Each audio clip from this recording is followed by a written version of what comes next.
Čaute, vítam vás pri prvom, však toto už je neviem koľkaté video. Páne Bože, Betka, spamätaj sa. Čaute, vítam vás pri videu, ktoré bude zamerané na otázku prečo?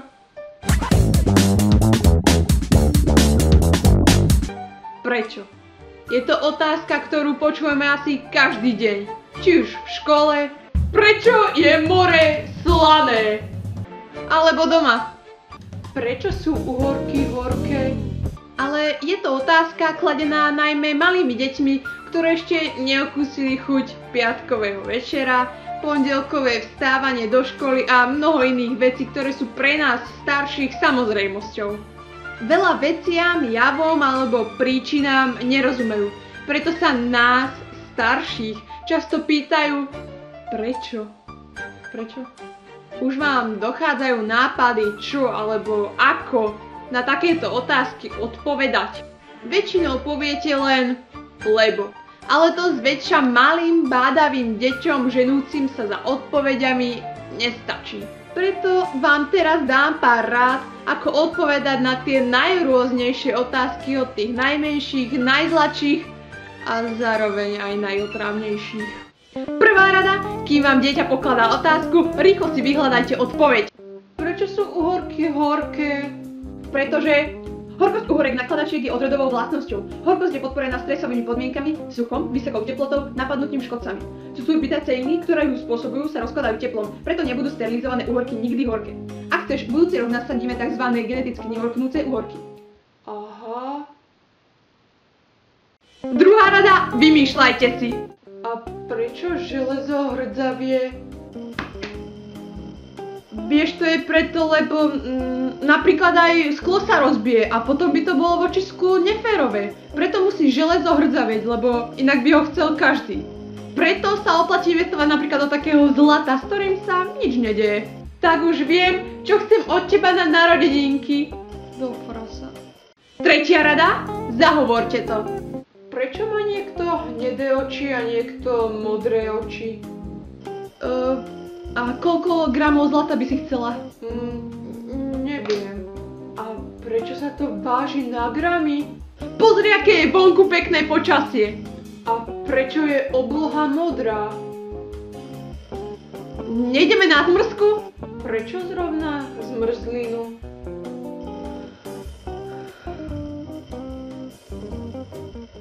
OK, to sú asi všetky rady, ktoré vám môžem dať, keď sa vás nejaké menšie dieťa opýta, prečo. Ale čo tak otázky kladené napríklad učiteľmi? S tým máte asi viac skúseností, no nie? Ale vlastne je to veľmi podobné ako u detí. Prvá rada, kým vám učiteľ pokladá otázku, rýchlo si vyhľadajte odpoveď na internete alebo v zošite. Takže, kto mi odpovie na otázku, prečo je more slané, tak vám dám jednotku. Prosím, ja. Keď vznikli prvé kontinenty, trvali dážď, vetraval ich horniny a odnášal rozpustené minerály do mora. Medzi ne patril aj chlorid sodný, ktorý dodáva morskej vode slávnu chuť. Tento proces pokračuje dodnes, no napriek tomu koncentrácia soli v morskej vode ostáva stabilná. Nadbytočnú sol viažu horniny morského dna. Pekne si to prečítala. Druhá rada, vymýšľajte si. Prečo autá musia tankovať? No to je preto, lebo čo by sme inak robili s ropou? Veď predsa ju nemôžeme len tak nechať zniť pod zemou. To je predsa neekologické. Radšej ju takto pekne využijeme na natankovanie auta, teda vlastne ak máme peniaze na benzín, ak máme auto, vlastne aj peniaze na to auto, potom samozrejme musíme mať aj vodičák a ešte by sa šikol aj nejaký kamarát, lebo nebudeme prevážať predsa naše ťažko zarobené peniaze. Dobre, stačí! Nebudeme tu poslúchať takéto bláboli. To isté by som mohla povedať ja o vás. Čo si hovorila?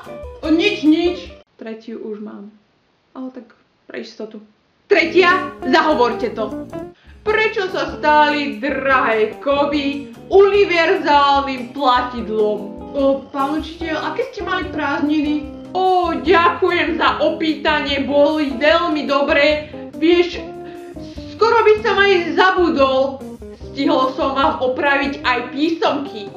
Poď rozdať. Ježiš, ty si trapná? Načo si sa o to pýtala vôbec? Celý víkend budeme kvôli tebe pokazení. No, nie vždy sa to vydarí.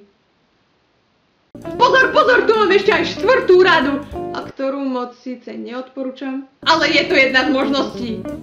Viete mi povedať, prečo sa ryba vo vode neutopí?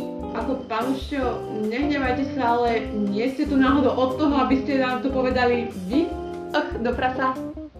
Ďakujem za pozretie tohto videa, veľmi si to vážim, že ste si to pozreli až potiaľto a ak sa vám video páčilo, nezabudnite lajknúť, odoberať alebo zdieľať. Majte sa! Deťom, ale to malým bádavým zvedami nie.